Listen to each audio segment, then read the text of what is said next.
Stop everything. Have you ever walked through a place where every step feels like unlocking an ancient secret? Welcome to Chichen Itza, the lost world of the Maya. Hidden calendars, cosmic echoes, and temples that defy logic. This is where history literally comes alive. Trust me, you've never seen anything like this before. Ready to uncover the mind-blowing mysteries they left behind? Let's dive into the adventure of a lifetime. Hit that subscribe button now, and let's make history together.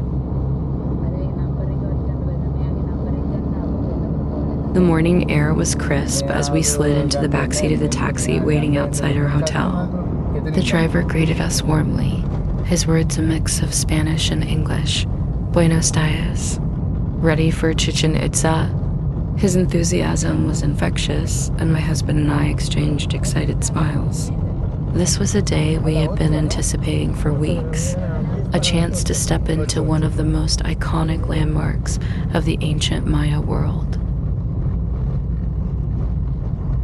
The journey began with a winding drive through the Yucatan Peninsula. Dense greenery flanked the narrow road, and the occasional clearing offered glimpses of blue sky. Our driver, Pedro, chatted with us along the way, pointing out landmarks and sharing local stories. La jungla aquí está llena de historia, he said, gesturing toward the forest. The jungle here is full of history. My husband nodded, replying in his best Spanish, Sí, mucha historia. I chuckled, admiring his effort, even as Pedro kindly corrected his grammar. The conversation meandered from history to practical tips.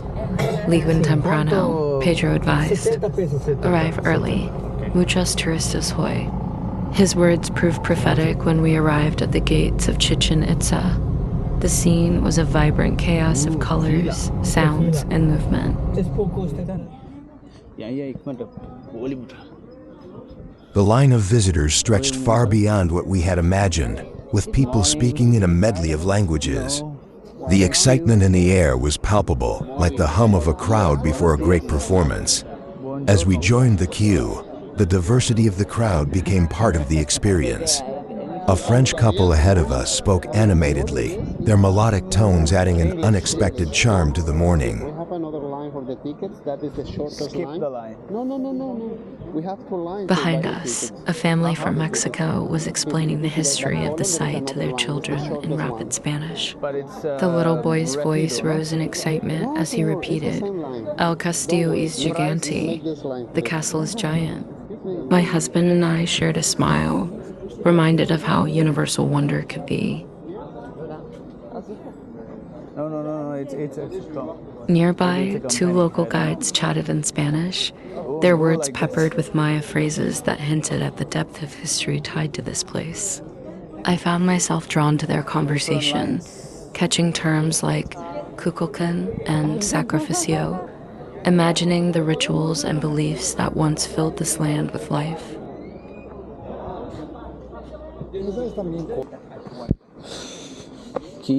As we finally reached the entrance, the view of the Temple of Kukulcán took my breath away. Even from a distance, its grandeur was undeniable. It stood as a testament to human ingenuity, each step in stone perfectly aligned to reflect the cosmos. It's beautiful, I whispered, feeling my husband's hand tighten around mine. The line, the weight, the journey, all of it faded away in the face of this ancient marvel.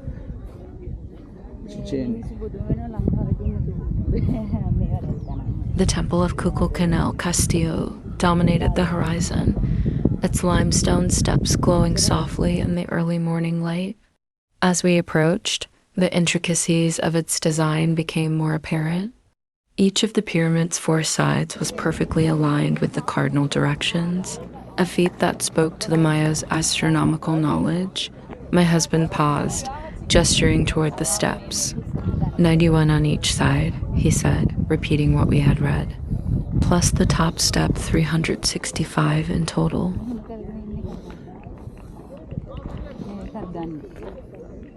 Nearby, a guide was explaining the same detail to a group of English-speaking visitors. It represents the Maya solar year, she said, her voice confident and clear. The entire pyramid is a calendar carved in stone. I glanced at my husband, marveling at how ancient peoples had managed to intertwine their spirituality with science.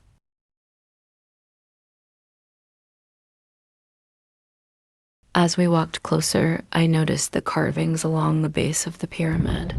Serpents coiled along the corners, their open mouths seeming to invite us into another world.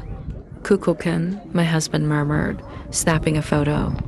The feathered serpent deity was said to descend the pyramid during the equinox, a shadowed illusion created by the play of sunlight on the steps. It was hard not to imagine the awe this phenomenon must have inspired centuries ago.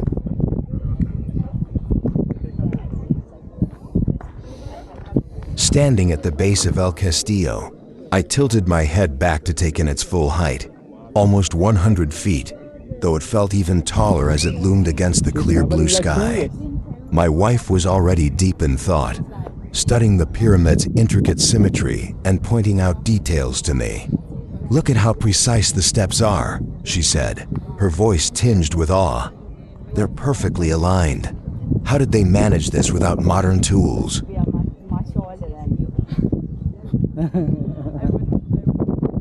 A tour guide nearby was speaking passionately in Spanish to a group of visitors.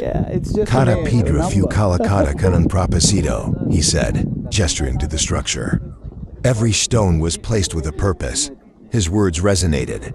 As it became clear this wasn't just a building, it was a living, breathing calendar, a tribute to the Maya's connection to the cosmos.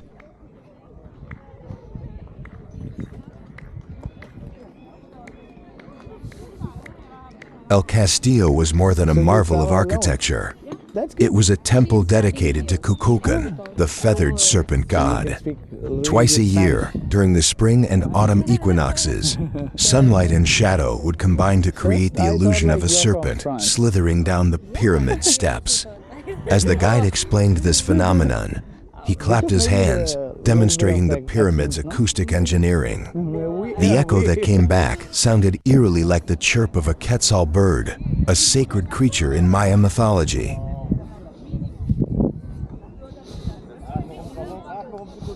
The crowd around us tried it too, clapping their hands to hear the quetzal call echo back. My wife joined in, grinning like a kid when he succeeded. "Did you hear that?" she asked, excitement lighting up her face. I nodded, sharing her amazement. It felt as though the pyramid itself was speaking back to us, a voice from the How past. do you feel? Good? Feeling hot? Feeling hot, hot, hot, hot, hot. Though climbing El Castillo is no longer allowed to preserve its structure, we couldn't help but imagine what it must have been like to ascend those steep, narrow steps centuries ago. Imagine standing at the top, looking out over the jungle, my husband said. What a view that must have been.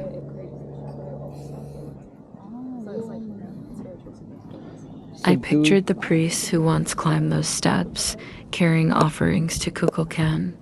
They must have been dressed in elaborate ceremonial attire, From there. their faces painted, their hearts pounding with the weight of their duties.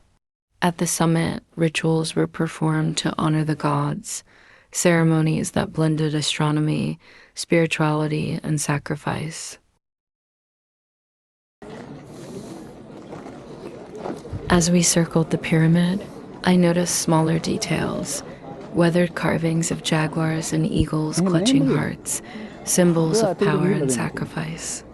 A man speaking German beside us pointed them out to his friend.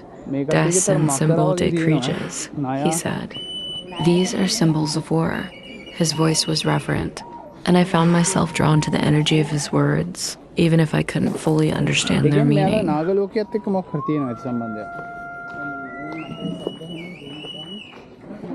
Leaving the shadow of El Castillo behind, we made our way to one of the most fascinating parts of Chichen Itza, the Great Ball Court. Even before we entered the space, we could sense its significance. The air felt heavier, as if the very ground remembered the echoes of ancient rituals. When we stepped through the entrance, the sheer scale of the court took our breath away. It's enormous, I murmured, looking at my husband. He nodded, his eyes tracing the length of the towering walls that stretched almost 500 feet in either direction. The space was vast, and though it stood empty now, it was easy to imagine the energy of a crowd filling it centuries ago, their cheers and chants reverberating off the limestone. This is where they played the Mesoamerican ball game, my husband said, consulting the guidebook. But it wasn't just a game. It was life or death. We walked along the edge of the court, marveling at its acoustics. A man standing in the center clapped his hands, and the sound bounced back in perfect echoes, as if the walls themselves were speaking. Another visitor nearby, a young woman speaking in French, tried it herself. Incroyable! She exclaimed, her voice carrying the kind of awe that transcends language. As we moved further, we noticed the stone hoops mounted high on the walls. They were narrow and impossibly high, leaving us both wondering how players could have possibly aimed a heavy rubber ball through them. They used only their hips, elbows, and knees. My wife read aloud from the guidebook. No hands or feet. And if you won or lost, you could be sacrificed to the gods.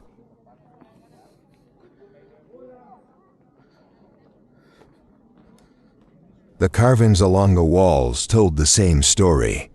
Depictions of players in elaborate ceremonial attire adorned the stone, some holding severed heads, others standing triumphant. The details were chilling and fascinating at the same time. A guide nearby explained to a group in Spanish, El sacrificio era honor. Para ellos era una forma de conectar con los dioses. The sacrifice was an honor. For them, it was a way to connect with the gods.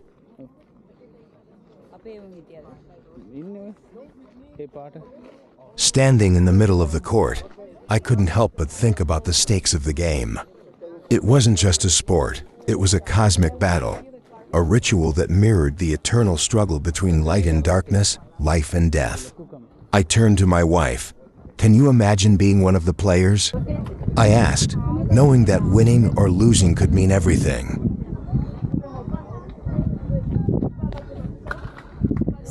She shook her head, her expression serious. It's incredible how much was tied to this game. It wasn't just entertainment. It was their way of keeping the universe in balance. I pictured the players, their muscles straining as they moved the heavy ball across the court. The crowd would have been roaring, their energy vibrating in the air. And then, at the end, the winners or perhaps the losers would ascend the steps to meet their fate, their lives offered as a gift to the gods.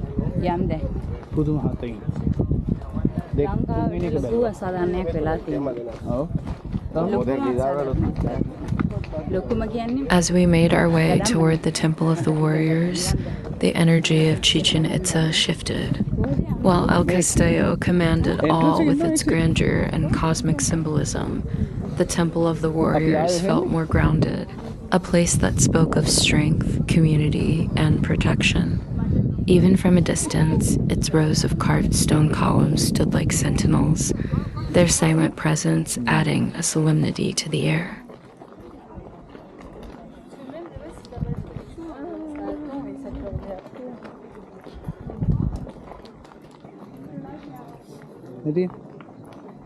The structure itself was impressive, a stepped pyramid topped with a flat platform, where remnants of intricate carvings hinted at the rituals that had once taken place there. A stone staircase led to the top, flanked on either side by serpent-shaped balustrades, their mouths open as if ready to strike. Surrounding the temple was the group of 1,000 columns, a sprawling area filled with rows of intricately carved stone pillars.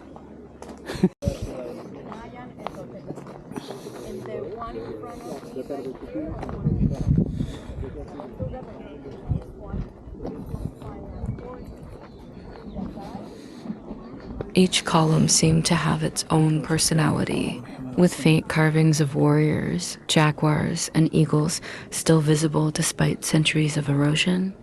My husband ran his fingers lightly over one of the columns, tracing the faint outline of a warrior. "Imagine how many people this took to build," he said. "Each column must have been carved by hand."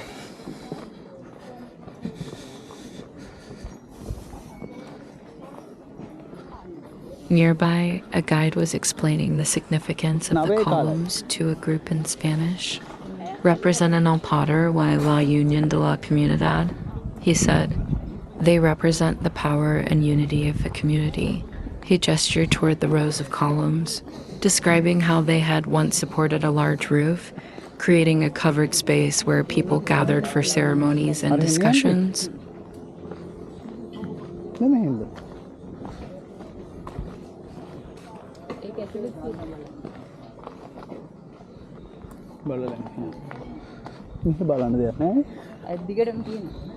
The sheer number of columns was staggering.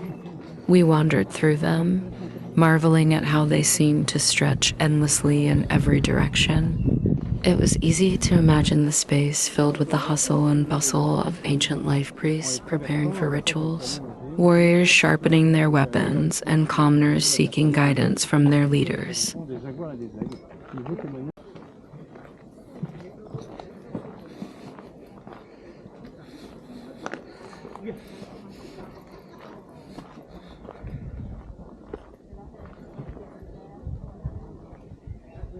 At the base of the temple, we paused to take in the intricate carvings that adorned the structure. One panel depicted an eagle clutching the human heart in its talons, a powerful image that spoke to the Maya's view of life, death, and sacrifice. Another carving showed a jaguar, its muscles coiled in readiness, embodying strength and ferocity.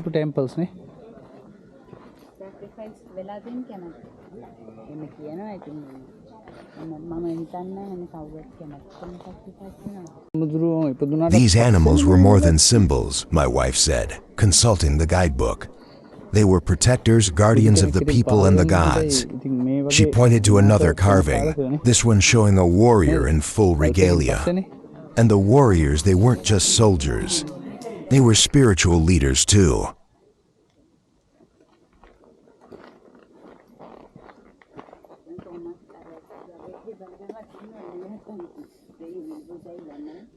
Tea was a reminder that for the Maya, the lines between the physical and spiritual worlds were fluid.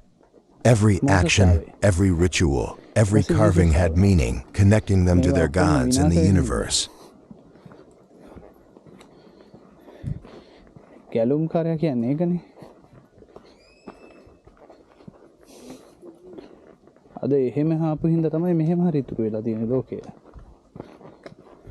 නිත්‍ය විශ්වාස වලට කට වෙලා බිලි පූජා වලට ඉර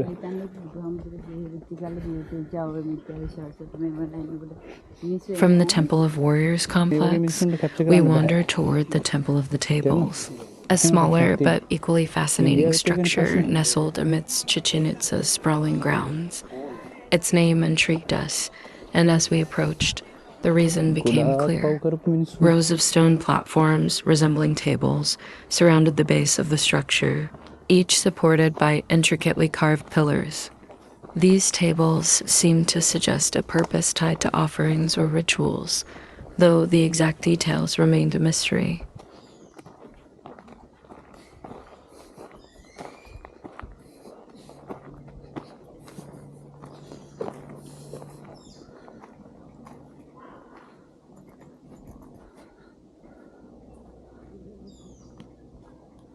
"It's not as grand as the others, but it's so unique," my husband said, snapping a photo. "I wonder what they used the tables for?" I consulted our guidebook, reading aloud as we moved closer. Some believe they were used for ceremonial purposes, to hold offerings or artifacts during rituals. Others think they might have had an administrative function, like a place to display tribute or records. වෙන්න ඕනද?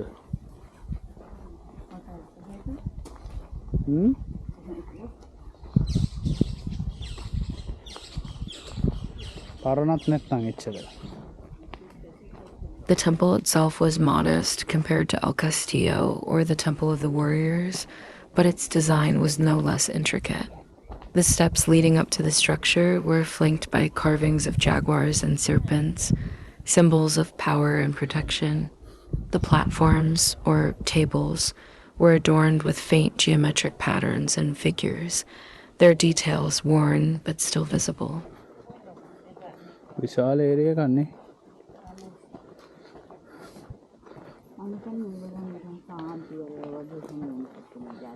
සාන්තුවරය බිලි පූජා දෙනවා. නෑ පිළි පූජා ගිහින් කැමැත්තෙන් ගිහින් A guide nearby was explaining the significance of the carvings to a small group in English. The Maya were very intentional with their designs, he said. Every detail served a purpose, whether it was symbolic, functional, or both. These tables might represent the connection between the human and divine worlds.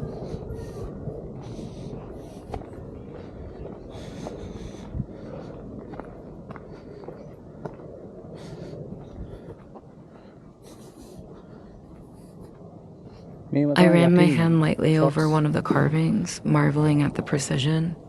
It's incredible how much thought went into every inch of this place, I said. Even something as simple as a table becomes meaningful. පාරවල් විතරක් කරගෙන වැඩක් නැහැ.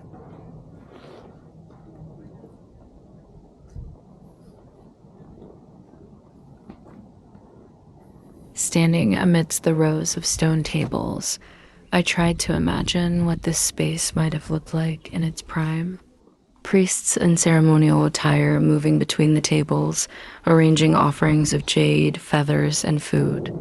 The air filled with the sound of chanting and the scent of burning incense, as rituals were performed to honor the gods or mark significant events in the Maya calendar.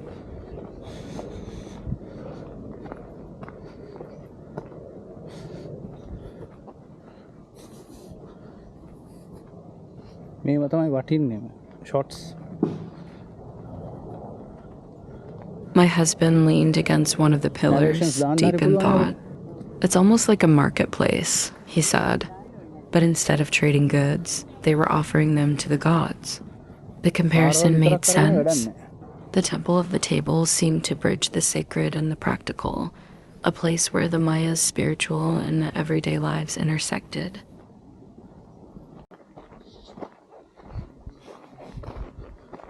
දැක්කද ඒ જાතිය උන් අපි දිහා බලන්නවත් නෑ අපි මම ඒක තමයි අපේ ගෑනුන්ට ඒව හැන්දාම හරි කැතයි එහෙම. As we explored, the voices of other visitors drifted through the air, a mix of languages that added to the sense of global wonder surrounding Chichen Itza. A group speaking in Italian was debating the temple's purpose, their guide suggesting that the tables might have been used to display tribute brought by neighboring cities. Nearby, a French family speculated that the platforms could have held astronomical tools, given the Maya's obsession with the cosmos.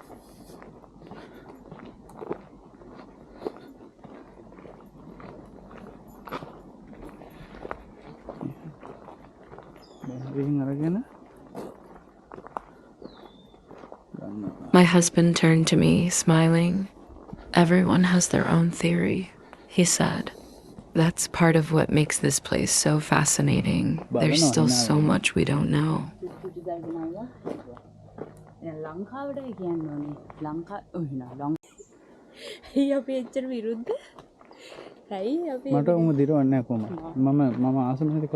The next stop on our journey through Chichen Itza was a place that felt surprisingly familiar, the market. While many of the structures we had seen spoke of rituals, gods, and the cosmos, this area hinted at a different side of Maya life. It was a space where trade and community came alive, where people gathered to exchange goods, ideas, and stories.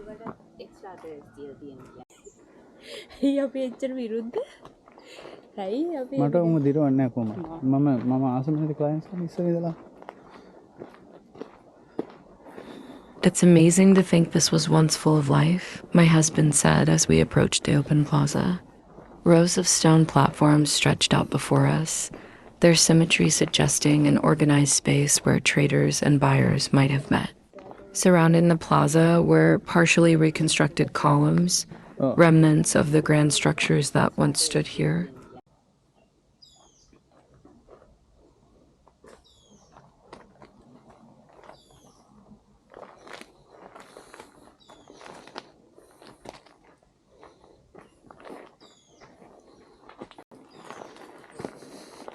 Standing in the center of the plaza, I tried to picture the scene. Merchants displaying their wares on brightly colored textiles, the hum of bargaining voices filling the air, and the scent of exotic spices and fresh produce wafting through the breeze. The Maya were renowned traders, their network stretching across Mesoamerica and beyond. Here at Chichen Itza, the market would have been a hub for goods like jade, obsidian, cacao, feathers, and ceramics. Visa restriction sign කරන්න තේරෙනවද? තෙන්න ඕන ඔක්කොටම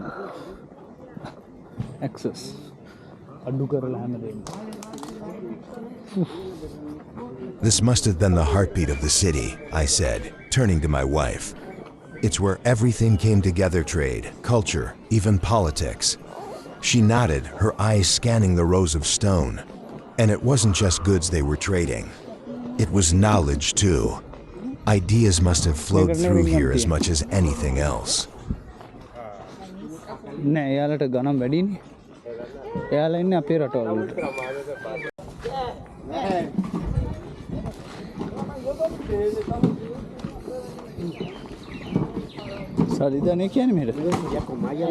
Before leaving, we decided to explore the rows of tourist shops lining the pathway to the parking area. Vibrant colors immediately caught our attention: hanging fabrics, painted wooden masks, and intricately woven textiles, creating a dazzling display. The stalls were brimming with handmade crafts, each one a small piece of Mexico's rich cultural heritage.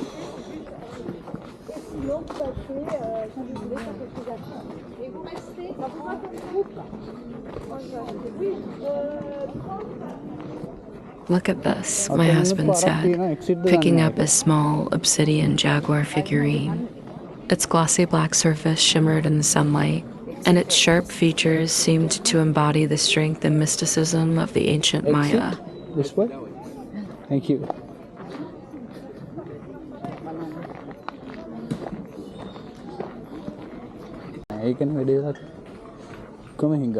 We wandered through the stalls, drawn to the variety of items for sale. Vendors greeted us warmly, their voices mingling with the sounds of the crowd. Passe, passe. Algo especial para levar a casa? One woman called out, holding up a set of carved wooden coasters. Come in, come in. Something special to take home?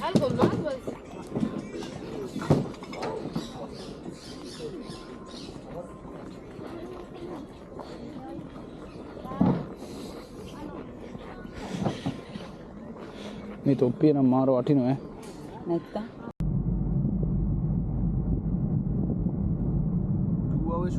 With our bags a little fuller and our hearts full of memories, we made our way to the taxi stand. The drive back to Cancun airport was quieter than the morning journey. The sun dipped lower in the sky, casting golden light over the jungle as we retraced our path. I can't believe it's over, I said, looking out the window. It feels like we were just starting to understand it. My husband nodded. I think that's the magic of places like this. They leave you wanting more.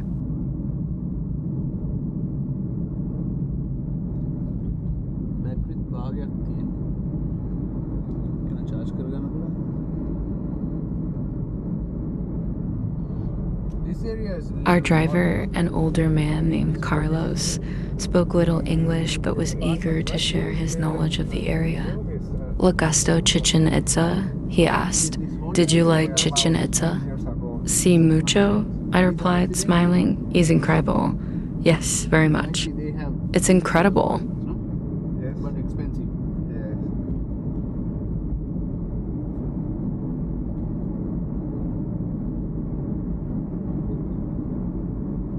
Carlos nodded enthusiastically. "Es el corazón de nuestra historia," he said. "It's the heart of our history." His pride was evident, and it reminded me of the importance of preserving these places not just for the past, but for the people who carry its legacy into the future. Do you think it's safe to travel? Because we traveled in the second class, because we couldn't find the first class. We took the second class bus. As to we approached the airport, Chichen Itza, the contrast between and came ancient back and also in modern the second became class. stark.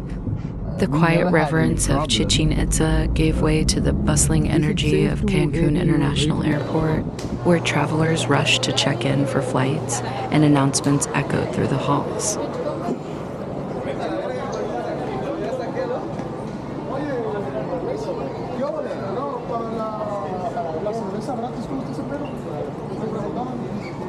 We navigated the terminal, checking in for our flight to Mexico City, and finding a quiet corner to reflect on the day.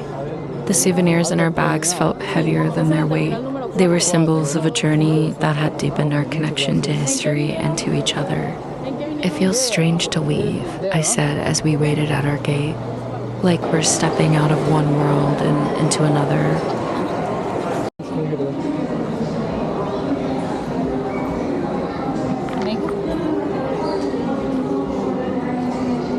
My husband nodded.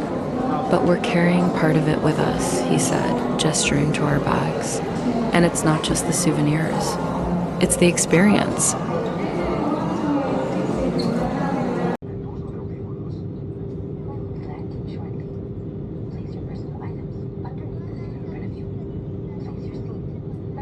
As our flight was called, we gathered our things and joined the line of passengers boarding the plane. The journey to Mexico City was a chance to transition, to reflect on what we had seen, and prepare for the adventures that awaited us.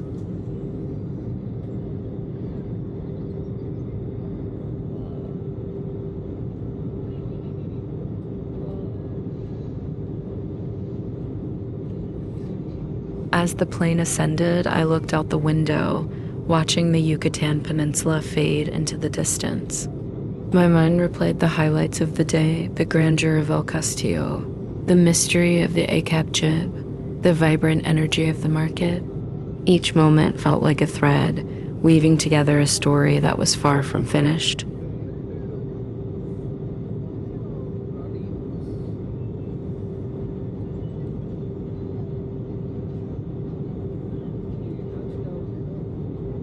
"We'll have to come back someday," I said, turning to my husband. "There's so much more to see." He smiled, his hand resting on mine. "Definitely," he said. "But for now, Mexico City is waiting." With that, we settled into our seats, the hum of the plane's engines carrying us toward the next chapter of our journey. The memories of Chichen Itza lingered in my mind, a reminder that even as we move forward, the past would always be part of you.